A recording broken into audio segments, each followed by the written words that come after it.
नमस्कार विद्यार्थियों। अब देखिए क्वेश्चन है, एक आव्यूह दिया हुआ है, इसमें हमें ये कुछ चीजें बतानी है। तो ये आव्यूह दिया है, इसकी जो रो है, रो में एलिमेंट है 1 2 3 4 2 0 1 2 3 1 0 5, ये एलिमेंट है। तो यहाँ पे कितनी पंक्तियां, तो ये जो क्षैतिज में दी रहती है ये इस तरीके से, ये क्या कहलाएंगे, इसकी रो 1 रो 2 और रो 3। तो कितनी इसमें रो है, जो रो है, नंबर ऑफ रो है, वो कितनी हो जाएंगी 3। और यहाँ पे कॉलम की बात करें तो ये जो कहना चाहिए ऊर्ध्वाधर कहलाते हैं, ये क्या कहलाते हैं आपके कॉलम। तो यहाँ पे कितने कॉलम हो जाए 1 2 3 4, तो इनकी संख्या कितनी हो जाएगी, कॉलमों की संख्या 4 हो जाएगी। फिर एक पंक्ति में कितने अवयव है, तो एक जो रो है इसमें कितने एलिमेंट है, तो कितने एलिमेंट है रो में 4 एलिमेंट है, तो यहाँ कितने हो जाएंगे 4। एक स्तंभ में कितने अवयव, तो स्तंभ ऐसा होता है तो इसमें कितने अवयव 1 2 3, तो एक स्तंभ में कितने हो जाएंगे, जो कॉलम है इसमें कितने एलिमेंट हो जाएंगे 3 एलिमेंट। कुल कितने अवयव है, तो इसका जो ऑर्डर है, ऑर्डर कितना हो जाएगा, रो कितनी है 3 × 4, तो इसका क्या कर दीजिए इंटू कर दीजिए। तो टोटल नंबर ऑफ अवयव कितने हो जाएंगे, टोटल नंबर ऑफ एलिमेंट कितने हो जाएंगे 12। इनका क्रम क्या है, इनका क्रम कितना हो जाएगा, इनका क्रम हो जाएगा 3 × 4 या 3/4। क्या यह वर्ग आव्यूह है, तो ये वर्ग आव्यूह है क्या, नहीं है। क्यों, क्योंकि वर्ग आव्यूह का क्रम कैसा होता है, समान होता है। यदि ये 3/3 का या 4/4 का होता तो क्या हो जाता, ये वर्ग आव्यूह हो जाता। ठीक, अतः यह वर्ग आव्यूह नहीं है, क्योंकि यहाँ पे जो पंक्तियों की संख्या और स्तंभों की संख्या आपस में बराबर नहीं है, इसलिए यह क्या हो जाएगा, वर्ग आव्यूह नहीं है। क्वेश्चन दिया हुआ है A is equal to diagonal 1 minus 1 2 and B is equal to diagonal 2 3 minus 1। इसका मतलब ये है कि इसके ये विकर्ण मतलब डायगोनल वाले एलिमेंट दिए हैं, तो ये क्या हो जाएगा आपका, ये हो जाएगा डायगोनल मैट्रिक्स। तो डायगोनल मैट्रिक्स या विकर्ण आव्यूह जो होता है, इसमें क्या होता है, इसमें विकर्ण के अवयव बस होते हैं, बाकी सारे अवयव जो होते हैं वो क्या होते हैं, शून्य होते हैं। तो ये किस प्रकार से डिफाइन हो जाएगा, ये हो जाएगा आपका 1 0 0 0 -1 0 0 0 2, ये हो जाएगा क्या, मैट्रिक्स ए आव्यूह ए।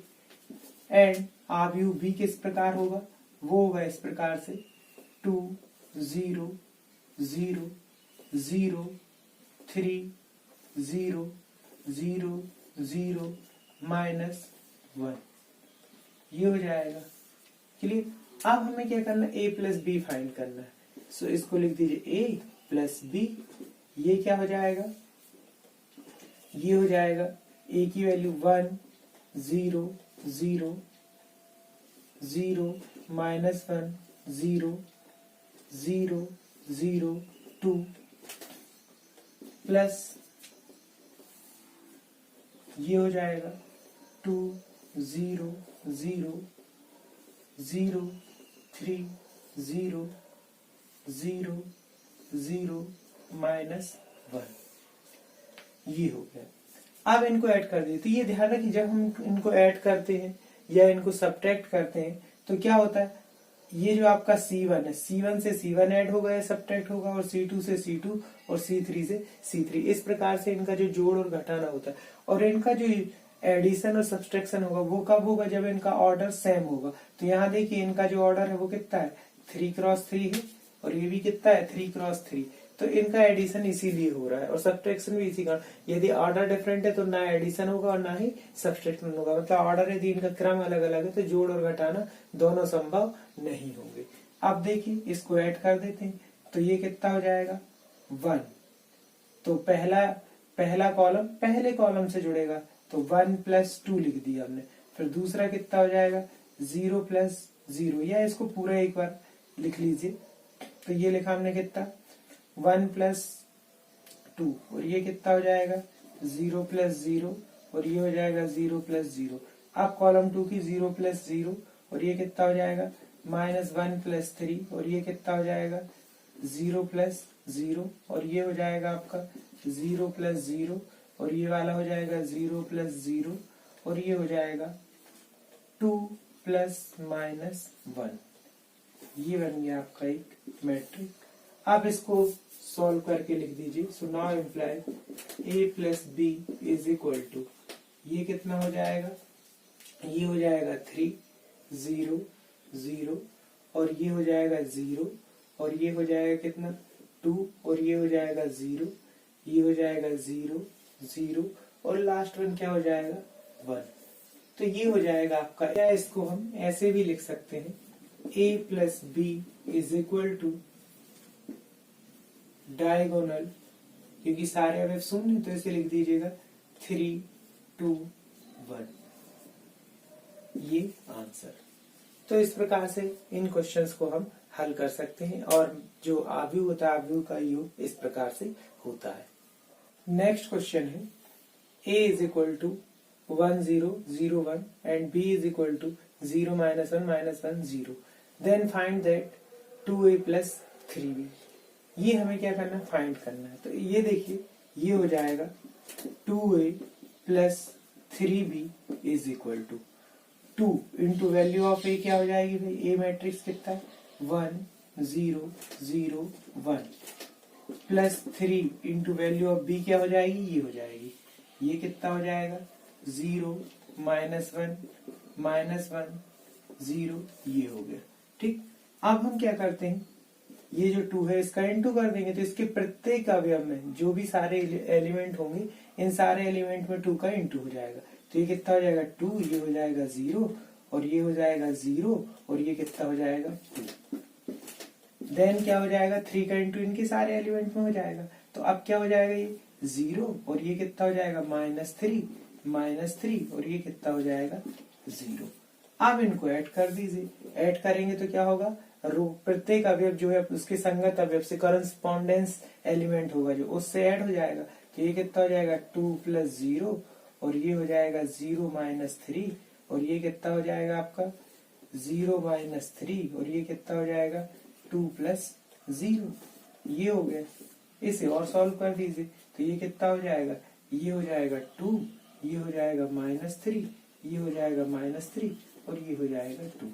तो ये जो हो जाएगा वो हो जाएगा आपका एडिशन किसका, सो नाउ इम्प्लाइज इसको ऐसा राइट कर सकते हैं 2a plus 3b is equal to, finally कितना हो जाएगा ये 2 -3 2, ये हो जाएगा इसका आंसर। एक क्वेश्चन यहाँ पे दिया a is equal to 2 3 5 1 minus b is equal to -1 -2 और 3 4 and a plus 2b plus c is equal to 0। तो हमें क्या करना है, c की जो वैल्यू है वो हमें फाइंड करना है। तो सबसे पहले यहाँ पे a और b की जो वैल्यू दी है उसको आप लिख लीजिएगा। ठीक, देन क्या हो जाएगा a plus 2b plus c is equal to 0। तो यहाँ से हम c की वैल्यू फाइंड करेंगे तो यहाँ पे क्या करते हैं, या तो इन दोनों का ट्रांसपोज कर दीजिए, उस तरफ पक्षांतर कर दीजिए, या फिर क्या करते हैं इनकी जो दोनों साइड है दोनों साइड में हम क्या कर देते हैं -a को ऐड कर देते। तो ये हो जाएगा -a plus a plus 2b और प्लस क्या हो जाएगा c इज इक्वल टू, ये कितना हो जाएगा 0 प्लस और ये कितना हो जाएगा -a, ये -a ऐड कर दिया तो -a से -a कैंसिल हो जाएगा। तो ये क्या हो जाएगा 0 और प्लस 2b प्लस ये कितना हो जाएगा आपका c और ये कितना हो जाएगा -a। अब दोनों साइड में हम क्या कर देते, यहाँ से इस 2b को अलग करना है तो हम -2b को क्या कर देते ऐड, तो इस 0 को मैंने अभी अलग कर दिया, ये कितना हो जाएगा -2b और यहाँ पे लिख दिया हमने -2b, तो ये 0 हो जाएगा। तो ये कितना हो जाएगा c इज इक्वल टू, ये हो जाएगा -a -2b, या चाहे तो हम क्या करें यहाँ से माइनस कॉमन ले लें। ठीक, तो रहने दीजिए, ऐसे ही रहने दीजिए -a और ये कितना हो जाएगा आपका -2b। अब यहाँ पे देखिए जो भी आप माइनस कॉमन लिया तो ये कितना हो जाएगा, ये हो जाएगा -a प्लस 2b, इस तरीके से हो जाएगा। अब देखिए c is equal to minus, यहाँ पे ये लगा दीजिए क्या, इस कोष्टक को ऐसा कर दीजिए ये, तो यहाँ पे लगा दीजिए कोष्टक। अब वैल्यू ऑफ a कितनी हो जाएगी, ये हो जाएगी जो वैल्यू वो हो जाएगी 2 5 3 1 प्लस ये कितना हो जाएगा 2b, b की वैल्यू कितनी हो जाएगी, ये हो जाएगी -1 3 -2 4। ये अब इनको क्या कर दीजिए, c is equal to minus, इनको ये कितना हो जाएगा 2 5 3 1, ये हो गया। अब यहाँ पे हम क्या करते हैं, प्लस 2 का इंटू कर देते हैं। जैसे ही 2 का इंटू किया हमने तो ये कितना हो जाएगा, ये हो जाएगा आपका -2 6 -4 और ये हो जाएगा 8। अब इनको कीजिए add. So c is equal to, ये कितना हो जाएगा 2 - 2 कितना हो जाएगा 0, और ये कितना हो जाएगा आपका 5 + 6 हो जाएगा 11, और ये कितना हो जाएगा 3 - 4 हो जाएगा -1, और 1 + 8 कितना हो जाएगा 9, और ये माइनस है, माइनस का इंटू कर दीजिए। तो c इज इक्वल टू, ये हो जाएगा 0 - 11 + 1 - 9, ये हो जाएगा आंसर।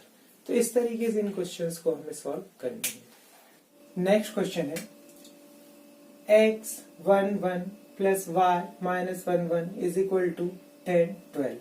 तो हमें क्या करना है, x एंड y की जो वैल्यू है ये फाइंड करना है। देखिए गिवन दैट, ये गिवन है, ये लिख लिए। आप क्या कर देते, इस x का इंटू कर देते। तो x का इंटू करेंगे तो ये कितना हो जाएगा x प्लस y का इंटू कर दीजिए, तो ये हो जाएगा कितना -y इज इक्वल टू, ये कितना हो जाएगा 10 12, ये हो गया।